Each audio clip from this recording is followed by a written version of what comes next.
Welcome to another weekly market insight where we try to sift through the noise to get to the signal, give you actionable advice so you can make informed decisions.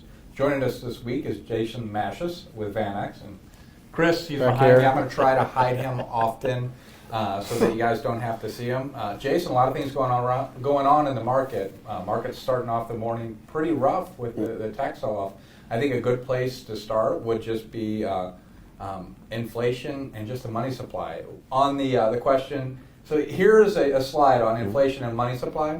Now, our regular listeners know that we monitor the money supply, and many investment managers and central bankers also do this. But we stopped in like that low inflation area of really making that connection between money supply and inflation, even to the point that they were talking about modern monetary theory. You can print money up, and it doesn't really matter.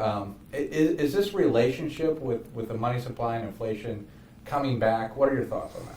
I think it's absolutely coming back, and I think that you're starting to see that. The challenge was during the great financial crisis, you had assets that appreciated, and you saw inflation in financial assets, but what you didn't see is a massive increase of money that was provided to individuals. So when we look at M2, this is money in your checking savings, right, and that this is money that's readily available to spend. And we know that if we put that increase high, people start to spend that money, and they start to do it a bit frivolously.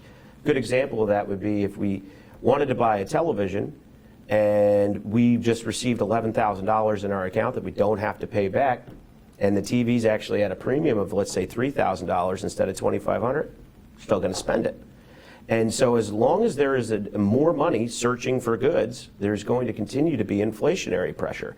And what that tends to settle or create is folks start to make habits. They get very used and accustomed to certain things, whether that's from food or travel or durable goods, and those habits become very, very difficult to break. So, go ahead. I think your TV example is pretty good, right? Because this might be what we're starting to see. And the question is, what would be bullish would be see inflation moderate, come down. That really hasn't happened yet. We've seen it somewhat, couple months that core looks good. You see any of the baskets that look like they could moderate? Like you said, electronics and the durable goods, we think that could start coming down. But are you going to see the opposite? Price pressures just start hitting the service side? That's a great point. I think you could definitely see it hit the service side. And there's also a big elephant in the room, which is one of your largest consumers in China has been shut down for a lot of this period. As China continues to open, that potentially puts some pressure on a lot of your input costs. The biggest challenge that we see is that supply issues are perpetual and they're long-term structural problems. If it takes 16 years to get a copper mine going, and copper is essentially in everything, there's no way to have a supply-side response. Price continues to rise, and people are continue to try to chase that. So they're going to ask for more money. They're going to take out stuff on credit cards like we've seen most recently. So we do think that what you'll see small reductions in certain elements of the broad basket of the CPI. But those reductions will be temporary, and it's against what the total trend is, which we expect higher entrenched inflation over the long haul. So with this chart on that big spike, you expect to see, as historically has kind of been the case, the CPI follow it. So that's exactly right. If this chart is prescient, we are going to continue to see a spike in inflation going forward. And to your point on supply chains, they've been disrupted, but it's probably not going to be like it was the 90s through the aughts into the 10s, where you have the third world and the communist world really becoming more capitalist, going into that globalization, and a lot more supply with labor kind of coming off, or the price of labor coming down as more people were entering. I'm not going to see a recurrence of that. I think you nailed it. In fact, it almost, to some extent, our discussions have revolved around, are we moving into an economy that's more similar to the Cold War, where there becomes two options to countries? Is there going to be, let's call it a China, Russia, Iranian option, and then a Western option? And that's directly different than the globalization optimization of supply chains that we've had over the last decade, which would be moderately deflationary, right? We've been talking about a multipolar world going forward. Now, we probably use that phrase a lot, and it may not mean anything to others, but that is really what we're saying, is that it's no longer going to be a dominant U.S. supported financial system, there are going to be alternative systems and a lot Exactly. of trade that is starting to take place. Now, you'd mentioned the TV example, and that's probably where a lot of the money that was initially created coming through COVID. And we're looking at a slide here with just that consumption boom, and then that dotted line is kind of the average. Would we expect to see some mean reversion here? We don't. We actually think that this is an inflection point where the consumer's habits have entrenched and changed. And when people change their spending habits, it's very, very difficult for those to go back. And if we put this into context, a lot of this long-term trend was during the period that you just mentioned, where we had optimization of supply chains, we had globalization, and we had technological innovations for price discovery. Well, those technological innovations for price discovery are perpetual and in place now and entrenched.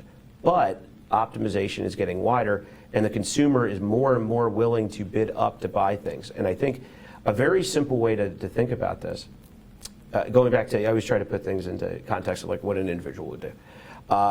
Let's say we knew we needed to buy durable goods, let's say a microwave. Our microwave is pretty old, it's getting about time. If our expectation, just personal expectation, is that inflation will be 6.5% more over the course of the next year, I'm willing to pay 3% over sticker to get it now, because I know I'm still going to end up, quote unquote, saving money in the long run. And that type of view, which is a wonderful one, it's not on this chart, but a wonderful way to look at that, University of Michigan puts out a survey for 1 year forward expectations. And those have continued to rise, but interestingly enough, have been below what the reality has been, and that started in 2020. So consumers still trying to catch up. So kind of to summarize that, to help bring supply and demand back in balance, with the Fed's talking about trying to reduce demand. Yep. Supply, we haven't seen anything to help with the supply side. But you're saying you think the consumer is still going to be strong. So this is just an even harder fight for the Fed to try to get those back in balance? It is, I think it's very, very difficult for the Fed in the position that they're in right now. It's mildly untenable in a lot of situations, because you have individuals that are going to continue to ask for more money and get it. You also have really, I would say, really difficult supply issues that aren't just readily available to fix. And all of this is all happening at the exact same time. And you have market events like Russia and Ukraine, but these are in excess or outside of that. All those do is exacerbate the current trend that we're seeing. So I would fully agree with that. I think that you can continue to see rises in credit card spending. You can continue to see personal consumption try to keep up. And that makes it more and more difficult for the Fed, who's trying to raise rates to cut that off. So could we have, maybe that's long term, and I think that makes sense, but could we be hitting a bump here? I mean, we're starting to get to the point where a lot of clients that are calling in asking about the market, they're not asking, hey, is it time to put money in? They're asking, can we pull some more money back out? So there's definitely a psychological change that's taking Very much place. so. I don't think a soft landing is possible. I've been saying that the Fed has painted themselves in the corner. So could we see kind of a reprieve over the next, let's say, couple of quarters in some of these prices before we maybe hit puke point where the Fed says, hey, we were kidding about this whole thing and we're going to turn the printer back on? I think certainly in some price action, I think that's going to be wildly possible, because you do have some cash that's on the sidelines where you can have people come in and go, oh, this is cheap enough, let me buy a little bit. The CPI growth rate went down, right? It's still growing. Right. It's just went down a little bit, and mostly because of just commodity pressure. But they go, oh, well, I'm gonna try to come out and take care of that, right? I can buy here now. Everything's going to be fine.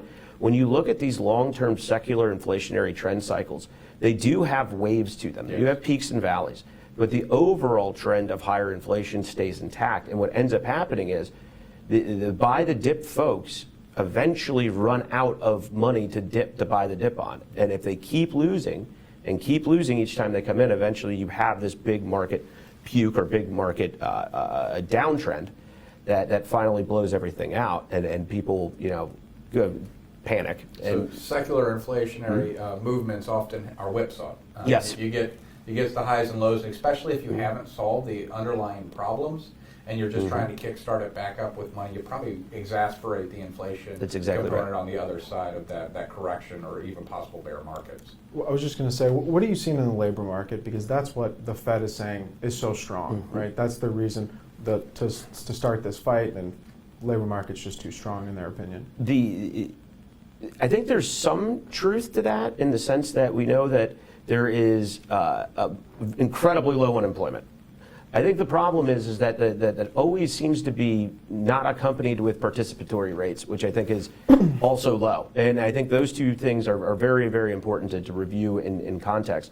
And another thing that comes up too is wages. And the challenge is you have some folks that go around and say, well, wages are up. Well, real wages are negative. Right. Having more money that buys less stuff is not particularly a good place to be. And the power right now, and this ebbs and flows over time, but I tend to find it to be long-term secular. The power between employees versus employers right now is very deeply in the employee side. And they're going to continue to put pressure on employers to keep raising wages and raising wages and raising wages. That becomes a very big challenge from an employer perspective because you're now constantly having to chase. And if you're chasing wages to try to maintain this pure growth segment that you've been in, it eats into your margins, which is a problem. It eats into your long-term predictors because now you've got to try to manage around inflation and the wages that you have to pay. It also tries to create this wage spiral that I think is a very, very real risk to the market that these employees become entrenched that they have to get paid more money, and they keep getting it and getting it and getting it. Well, now that I have that, M2 stays high because this is wages. Well, M2 still stays elevated, inflation's still staying elevated. That makes sense. You got a question on that?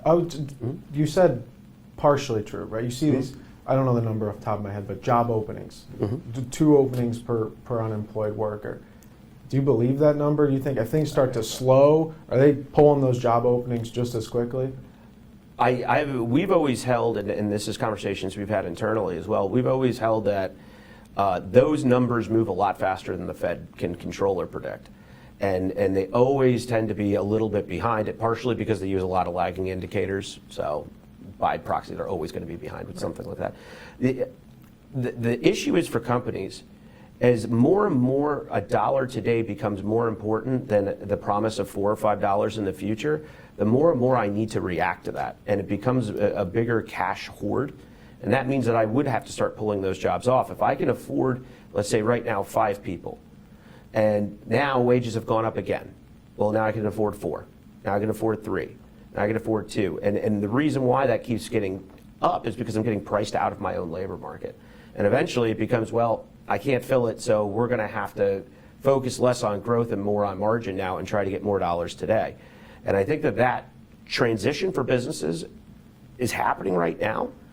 It can happen very, very quickly in some segments, and some take a very, very long time. A good example of that would be gold miners or commodities companies. It took them a long time to get into margin-focused business, but they're certainly there now with strong balance sheets, and that took time. I think we're going to see that in tech. So with the, I remember my question now. Whenever we're looking at these unemployment numbers, you have statistics. We're marked as a kids channel. I'm sure there's a ton of them. Yep. So lies, bad lies, and then statistics, right? Yep. So one of the things that we've noticed is unemployment may be low on the base, but the amount of jobs that are actually, or the employment is actually lower than it was in 2019. And we've scratched our head on trying to figure that component out, and the best we can assume is people that dropped off from the COVID lockdown just have not returned. They're not going to return to the workforce. Does VanEck have any data on that or insight? We've looked into that. I think that there's a couple of things too that also enhance that argument. You're also having money that's rolling over from one generation down to the next. And so you're having money leaving the baby boomers and moving into the millennials. You also have millennials who have bought a home that now have a very large windfall, especially if they bought one over the last 10 years, where we've seen really dramatic increases to home prices. So now it gives them all of this additional cash that's moving to hit them at a time that they're going to be in peak spending years. And so I would say if I have a huge amount of money and I didn't have to do anything for it. I inherited it, or I saw that through asset appreciation. I am less likely to want to put in additional effort to try to make more of it. I generally hit the quote-unquote number where I feel comfortable, and I go, oh, I can live off of dividends and coupon payments, right? Or I can rent my home. Everybody focuses so much on passive incomes, and I think that tries to keep people out of the market over the longer term, and it's been a challenge. Participatory rates have been an absolute head scratcher, I think, for almost everyone, and if they continue, it continues to be a bigger and bigger problem, I think. I notice as Gen X, I always feel like the middle child. Yeah. Because it's the baby boomers and the millennials, Yep. and it's just like we're sitting here not even really mentioned in the whole component. So another slide that we had, do you have a... I was going to say I wanted to get back to current market conditions. Yeah. And really the big question that we haven't seen in a few years is the Fed's distorted the bond market by buying bonds the last couple of years. And mortgage-backed securities, they bought those way too long. We've addressed that on this channel for a while now. But they stopped, right? They've just been reinvesting the last couple of months. But starting next week, I guess, to kick off June, they're going to reduce the balance sheet and actually pull money out of the system. Their long-term goal is to start pulling off $90 billion a month. They're going to start half for the next 3 months with 45. Do you think the market's prepared for that? Current market structure, do they really know what's going to happen when they start pulling back this liquidity? I think Jan Van Eckert, our CEO, has touched on this a number of times.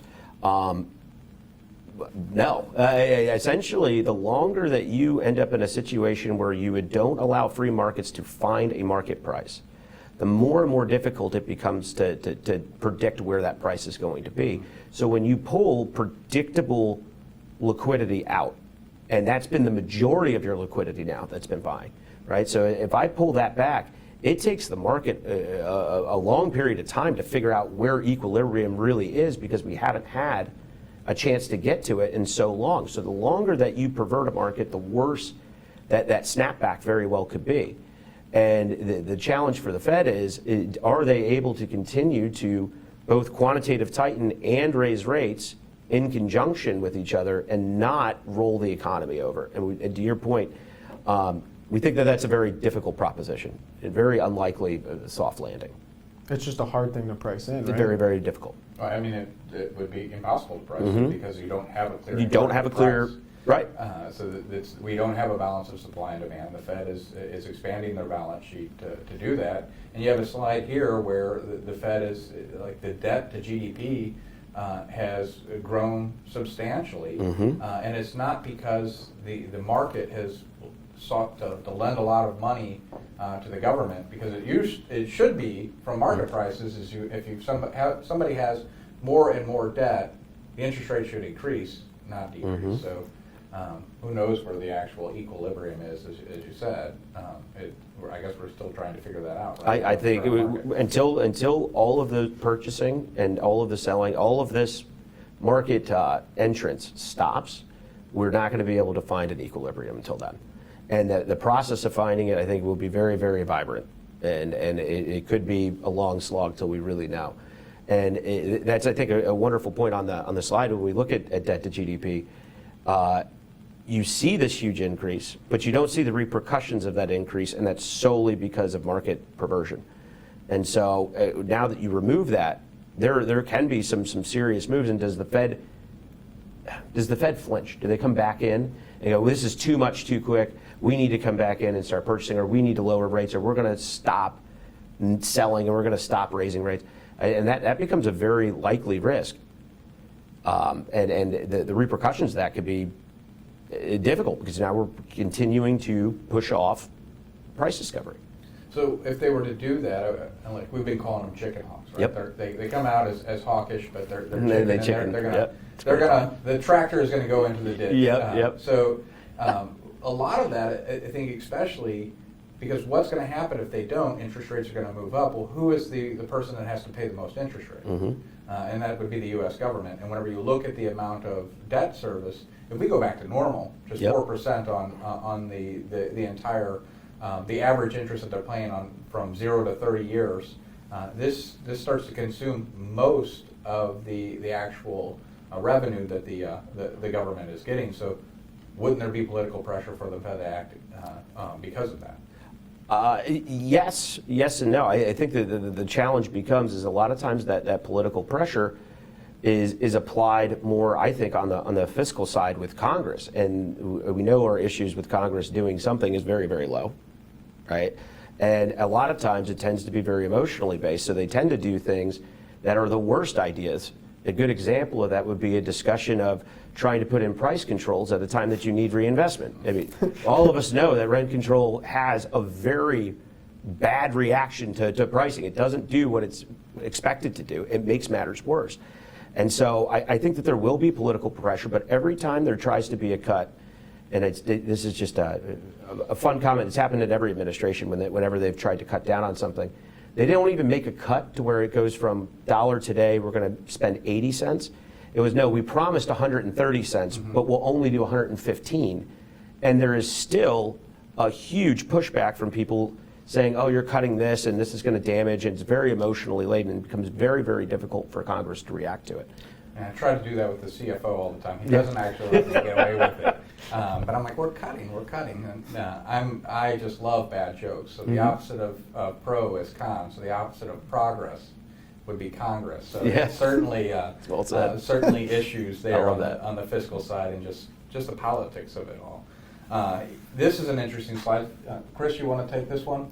It's the you can't see it, can you? See the So this slides. is the unemployment rising when the Fed begins to tighten on inflation. And this, when I see charts like this, I think of the Phillips curve, which was this idea that it was always a trade-off, that you could have high inflation or you could have high unemployment, but you could never have both of them. And I think the 70s should have dispelled that, right? Definitely should have gone to the wastebasket. I still see it pop up, but I think this slide is actually saying something slightly different. It's not so much that there's a trade-off. You want to comment on it?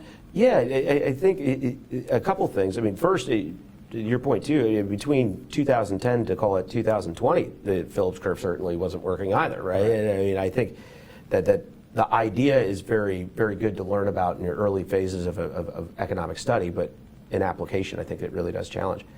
The issue is that for businesses, especially ones that are not profitable, which is a lot of them that are employers in this, they're leaning on capital markets. And when you start to raise Fed fund rates, which essentially coincide with what my debt will be worth or how much I have to pay on it, you start to remove money out of the system. And as rates go up, I have less capital for me to put into my labor force. Again, I start to migrate from growth for growth's sake, exuberant growth, we're going to add 10 million new users, to I need dollars now. And that means that the worth of each employee becomes paramount. So instead of having 7 people working on one project, you go, well, my return on this is very low. I only need 1 person in that project now. And so you tend to see a lot of times when you see rates rising, when we're going to fight inflation, it does in many cases lead to rolling over of unemployment. The don't fight the Fed comment has always been one I think Ned Davis said that we've always kind of held. It makes a ton of sense. You don't fight. It's in our investment philosophy as well. It's like, don't fight the Fed. The Fed's well aware of this, right? They know this happens, but they keep saying how strong unemployment is, how low it is. So you think they're a little off on that? Do you think you're going to start seeing this climb? I think that they are running a very large risk of starting to lose credibility. You really struggled when you said everything was transitory, and that was wrong, right? And then we didn't do anything about it for a while. And now we're in a phase where we're saying, oh, everything in the unemployment side is completely fine. I do think they have some elasticity here. You're well below full employment, so that does give you a little bit of range where you could see a creep up in that number, and it's not the end of the world.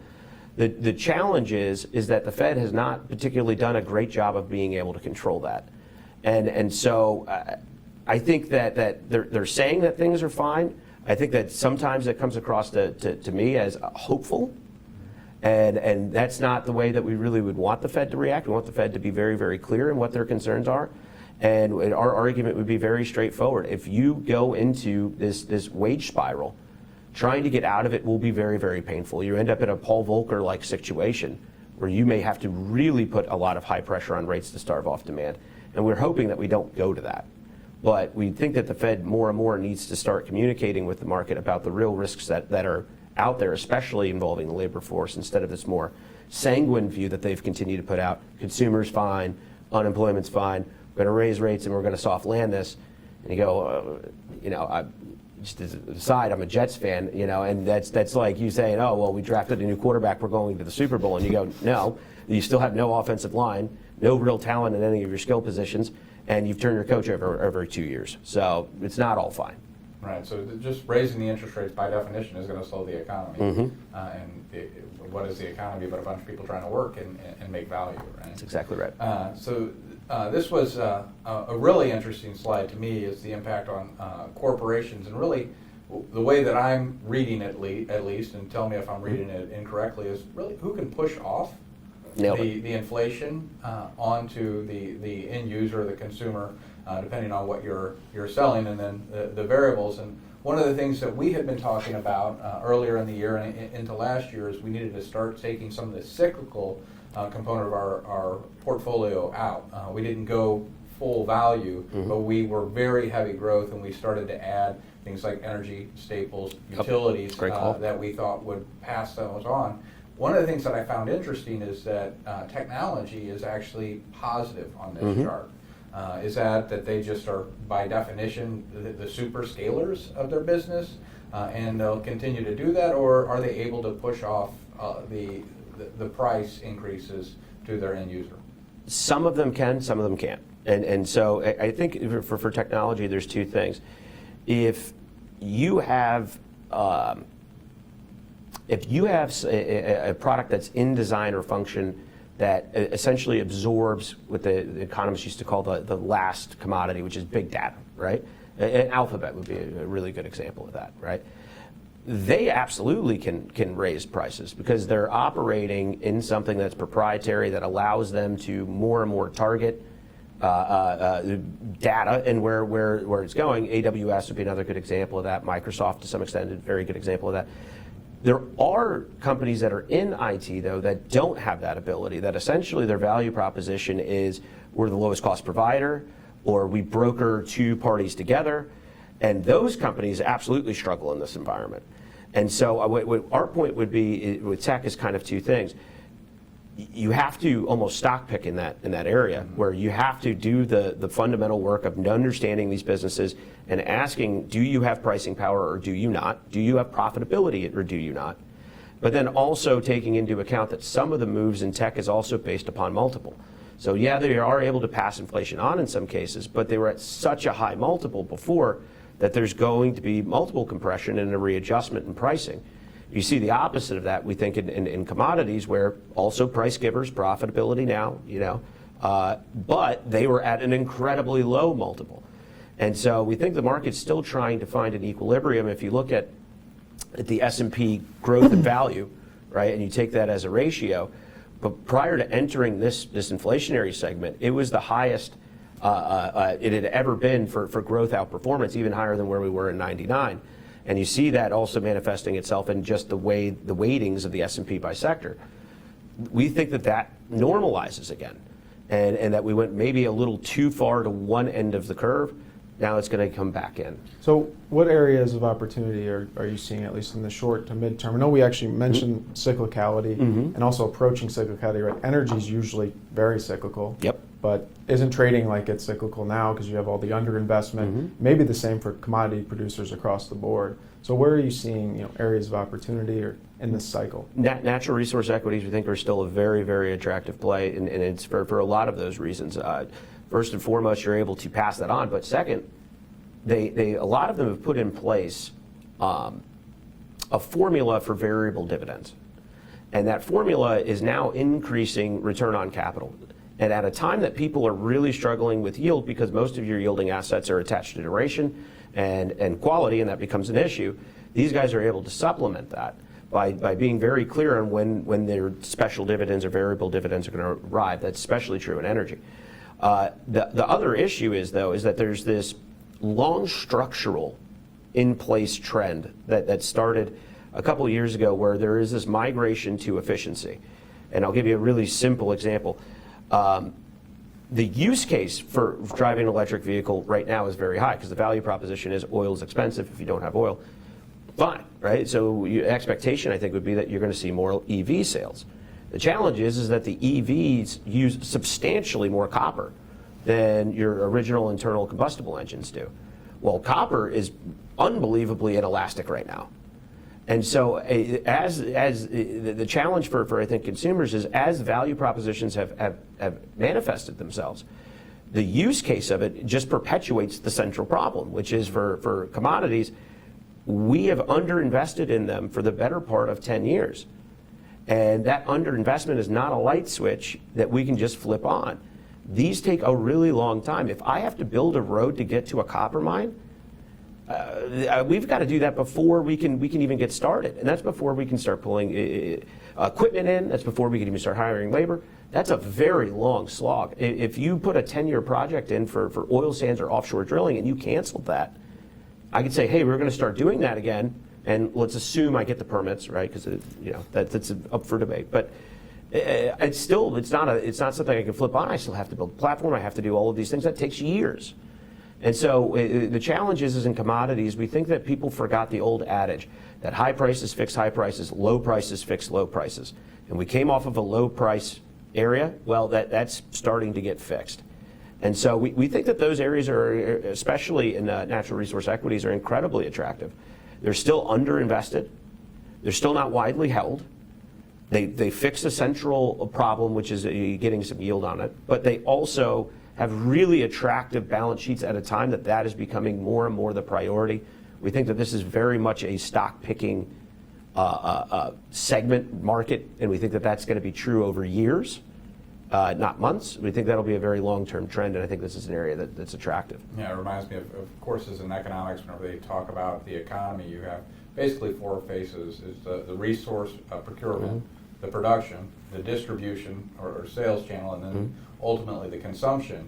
And we always think of the production to consumption small, but whenever you think about how long it takes to produce resources, let's say you want to build a house. Well, you got to plant the tree 60 years ago for the lumber that that's you're gonna exactly make. right. And if it's oil, it's millions of years before that. Whenever the oil has to begin starting. And granted, most of that has already been here, so we don't have to deal with that. It's not like we can plant oil, but it just shows how much, especially in an inflationary environment, why a lot of the general base materials are going to benefit from that. And when you're looking at how do we deal with that, yes, later on down the economic structure, those that are farthest from the procurement of materials probably are doing the biggest value add, right? Yep. So, but they're the ones that have to be stopped whenever we don't have enough of the production. So that's why we start to see this rotation in the market away from the tech-heavy companies to these more current material producing or resource procuring companies such as the energy and the industrials and the materials. That's exactly right. I think it's exactly right. So you mentioned copper, and I've talked about the fear index before. I probably don't do a good job of explaining these things. That's why Chris is on the call, is to help. But you're here as well. Can you talk about the fear index and like what are people looking at whenever and trying to understand when they look at this index? Yeah. So the fear index. The idea is that there's two assets that people historically have always used, whether you're in growth or whether you're in panic, right? So when you're in growth, copper, as we talked about, because it's basically in everything. So if we're building and expanding, we're going to need more copper. It makes sense, right? When the people feel the sky is falling, gold. And the idea is that when you put them into a ratio, is we're looking for which one of these two is winning, which one is losing, because you make it as almost a zero sum. So when we look at this index, we can see right around, call it just before May in 2020, gold basically bottoms and copper takes the lead. And what we're really trying to do is measure sentiment. And so what we can see here is that right now we're starting to see the reverse happen. And what a lot of technical analysts will use either point and figure charts, which would be to find a trend line, or they'll use a line chart like we have here, where we're looking for capitulation levels. So in this case, if we look at the bottom, it's roughly around September 21. and we just kind of crossed it. If we stay below that, the view for most technical analysts would be, amongst with other indicators, that we would expect gold to start seeing some potential outperformance over copper in this period. The important thing to remember, it doesn't mean that copper doesn't work. They both could be going up, but one is outperforming the other. And I think that that's what really tries to come in place with this, is that it's not an idea of one's good, one's bad. It's just which one is inflecting that makes it more attractive. And you can see both going up, as you said, like in an Correct. inflationary environment where the economy is just moving along, and there's demand for both, but then you have inflation as well. People would hedge with gold traditionally. Yeah, our view has always been that gold is a second half play in inflationary environments. If you look, as the risk of stagflationary pressure increases, that's when you start to see a move in the gold price. So a lot of times in the beginning of an inflationary cycle, you see it more in consumable commodities where inflation and momentum tends to manifest itself. Gold tends to be second, and that's generally because gold doesn't act like the other commodities. You don't consume it. My wedding ring's gold. I can melt it and we make something else. Well, if we put gas in our car and we use it, it's gone. We're not getting that back, right? So it does operate in many ways almost like a currency at times. So as a technician, you're trying to find when the market's bottoming. Yes. There's a lot of things you can look at, right? VIX, put call, sentiment. What are you particularly looking at to try to see when the market's bottomed? And I know we had a quick bounce back on Friday, but we've given back some of that. What are you seeing? So I try to use a couple different indicators. I think some technicians run into problems because they use too many. And you get to the point where they come in and they say, hey, I've got 5,000 indicators. And you go, well, a lot of those are probably spurious, to be honest, and they probably measure a lot of the same things. So there are a couple things, though, that you do, I feel, that are very, very worthwhile. The first is I want to see is there price levels that start to become attractive for support. Now, a lot of times that support could just be short-term traders, but any type of lift. The way that I tend to use, or the one I tend to use there, is anchor volume-weighted average price, and we anchor off of bottoms. So right now, if we were to look, the bottom low of 2020, the price would be 38.15 on the S&P 500. So we're pretty close to that support level. 38.15? I think we bounced off pretty close to there on Friday. We're almost right on it. Yeah. And that's your short-term traders. It's funny how that works. Yeah. And another area underneath that would be 35.13, which is off of the 2018 low, and then 29.63, which would be off of the 2016 low. So the first thing is we want to find these anchor points. Now, when those traders come in, a lot of times that's fast money. So it doesn't mean that, oh, we're done and we're going to go off to the races. You could blow right through that. The point is that there are some purchasers there. The other two things that I think are always worthwhile to look at is price action, and is it overly negative? I use a Wells Wilder one that's pretty popular, RSI, which is Relative Strength Index. Right now, you're not in an oversold situation, so that means that bounce back could be, a sustained bounce back could be very low. The other challenge that I try to, or the other area I like to look at is total market breadth. There's a bunch of indicators to use. I use ARMS or the TRIN, same thing, and I use it on both the NASDAQ and the NYSE. And what you're looking for is it at an extreme? Now, an extreme would be that it gets over 3. And that's essentially measuring volume and advancing and declining stocks in conjunction. And so when all of those are in order, I feel generally pretty, I'd say pretty positive that we're bouncing and that this could be a big inflection point. When only one or two of them are there, that starts to say, hey, this could be, the crude term, a dead cat bounce, right? And I think right now you only have one, which is that it bounced off of the VWAP. Both of those indicators, one is not oversold. The other one hit 3 on Thursday, but now is well back below 3 again. And so to me, I think that you could see a small run, but a lot of selling pressure that follows it. This keeps going back to the buying the dip folks starting to get exhausted. And I think that the more and more you see that, the less and less you see these big moves back up, and the more and more you're following that downward trend. Your CEO said that on a call last week. He said he's sitting on a lot of cash personally, and he's in no rush. Yes. He said he's not ready to put it in. He wants to get past the uncertainty of what's the Fed doing when they're going to start rolling off these bonds? That's exactly right. Because if you think about it, at certain price points, I think all of us would say, there is a certain yield on treasuries that we will eventually be interested, right? We will eventually activate money and just say, hey, we'll buy and hold this because at this point you're paying me too much not to do it.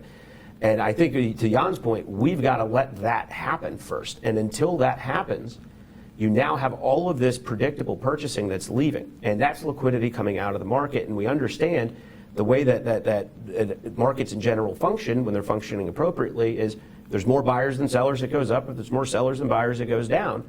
Well, we're taking a big buyer and removing them. That can really have some very vibrant effects. We want to see that happen first before we can really say that we found a bottom. Also, there's some negative sentiment pieces, like the American Association of Individual Investors was very negative. Those are really high frequency stuff. So that opinion changes very quickly. We would want to see a real big washout, like a VIX going to like a 50, right? It's something along a 50 or 60 on the VIX. And we're in the 30s. We're in the spikes, 30s, right? It's been very unusual to look at the VIX through this correction because it really has not been spiking Nope. much at all considering the volatility that's there. There is my colleague is also a very good personal friend of mine named Clayton. Him and I actually had this discussion in January where we looked at the VIX and just started drawing lines off the peaks. And if you look, you kept seeing lower and lower and lower peaks. That trend line breaks essentially mid-February, where you start to see the peaks going the opposite, going a little higher, a little higher, a little higher, a little higher. The thing is with the VIX is because it's such a high frequency used security, you haven't seen the big spike. That is generally indicative of final exhaustion. And if it's just walking up, this is just a sign that you're continuing to walk into downward volatility pressure on the S&P, which is kind of the 800-pound gorilla. I think that's what I like to look at the VIX versus the VXV, which is 30-day versus 90-day paper. And what you're looking for is whenever there's more fear short-term than there is long-term. Haven't seen that as an indicator either, where people are saying 90 days out, we're through, we're past this, I don't need a hedge. I need to continue hedging just the 30-day. They're basically parallel. Very, very, very right. And you see that also with a number of your derivative indicators, calls minus puts. That sometimes will go negative. That tends to be a good example of a washout. We're not remotely close to that. There's still a fair amount of call buying. We want to see that continue to reduce to the point that we could say that, hey, we're beyond it. You could also use the put-call spreads. You could use put-call ratio. All of them are still kind of telling you the same thing in the derivatives market, that there is a lot of uncertainty, and most of the leniency, at least from sentiment, is negative, but it's not overly negative. We're not blood in the streets right now. And until you get there. That's important to talk about, because one of the things people will be asking us is, well, if you're so pessimistic on the market, if all these signs are there, why are you just in things that are going to take some of the edge off? Why not be in cash? And it's as bad as it sounds, and we're going through this price adjustment process. We're going to get through it to the other side, and you never know when the Fed's going to just reverse course, and then we'll have to deal with inflation again if they're doing that too soon. And there really hasn't been a psychological change in the consumer, where they want to hold money again, kind of like 2008, where you're not willing to really part from your cash for quite some time. That's exactly it. It essentially, a way to think about this, from a real return perspective, in cash, you're going to guarantee yourself almost a negative return, right? Sure. So at some point you have to decide, is a guaranteed negative return better than, let's say, X amount of price on a particular stock? And everybody has a different view there. But I think the idea that you flip fully into cash would be very, very difficult. And the idea of trying to pick an exact bottom, if you get it, it's generally luck, right? What you're looking for is, where are there entries where we can start activating cash? And you have that discussion, you have that drawn out. The idea of guaranteeing yourself a real return loss, I think, is also unpalatable. And that's why I think everybody has been struggling right now, because everybody's trying to figure out, is just guaranteeing myself a 7% loss better? And I don't, generally speaking, I tend to be a market bull. So, I don't want that to happen, but that's, right now more people are saying yes to that.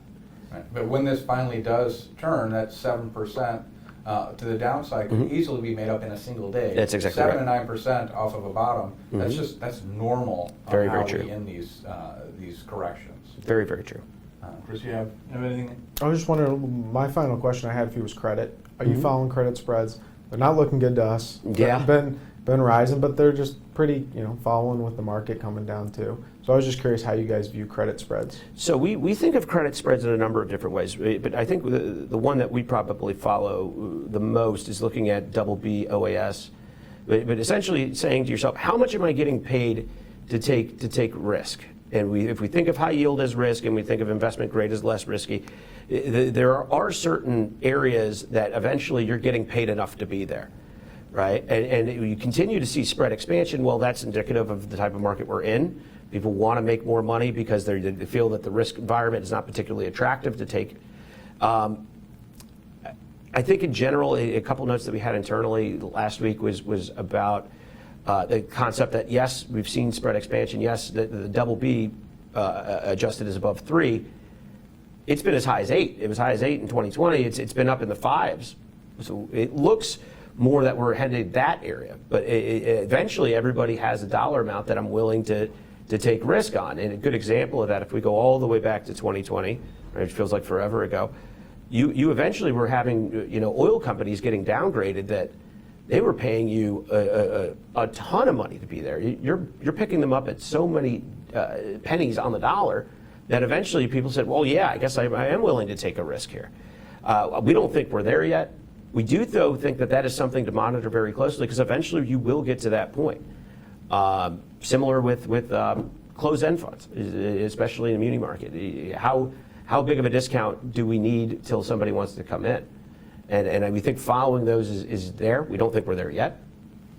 So that a lot of times can spell more pain, but yeah, eventually it becomes an attractive contrarian move. All right, well, we probably should be wrapping up here. Any final thoughts or anything from VanEck that we haven't discussed that you wanted to bring up? I think the kind of final piece for us is that we're in a market that it's not impossible. This is just a market where discipline is going to matter, and the disciplined investor is going to win, and we left a market where discipline was not grossly important. Narrative was very important, and momentum was very important, but that market now has changed. And the point that we always try to get is that it's not impossible. Stock picking can work. If you find good quality companies, you're getting them at attractive valuations, that continues long-term to be where you want to be. And I think, I know you guys talk to your clients all the time. You don't throw the baby out with the bathwater. You want to be in a situation where you're continuing to allocate appropriately to areas of opportunity, and you're just essentially rechanging your risk profile to match the environment that we're in. The other area is just a little more that we would mention is agriculture looks very attractive. Something to certainly consider. We think that those conversations will continue to happen over the year, but it certainly is an aspect of the market that maybe has been under-discussed, along with green metals, which is more to that energy transition piece. All right. Well, thank you. We appreciate you tuning in. We'll be on next week, but we're going to be out. I actually said that Chris was going to be on vacation the following week. I was wrong. He's sitting for a CMT test, so he's not allowed to take vacation. That's still standing policy. He's out for education days. If you haven't subscribed, go ahead and hit that subscribe button. And if you like Chris behind me, I know I don't. I can't see him. Hit that like button, and anyone that would you think would benefit, make sure you hit that share button and send it over. This is a tough market. It's a hard market to invest in, and a lot of that narrative is coming out. It's about disciplined investing, so just stay disciplined. Give us a call if you have any questions. We really appreciate you tuning in. Thanks. Thank you for watching. Be sure to like the video and press the subscribe button right here so you never miss an update. If you have any questions or would like to get in touch with an advisor, click the link in the description below to request a meeting. We'll see you next time.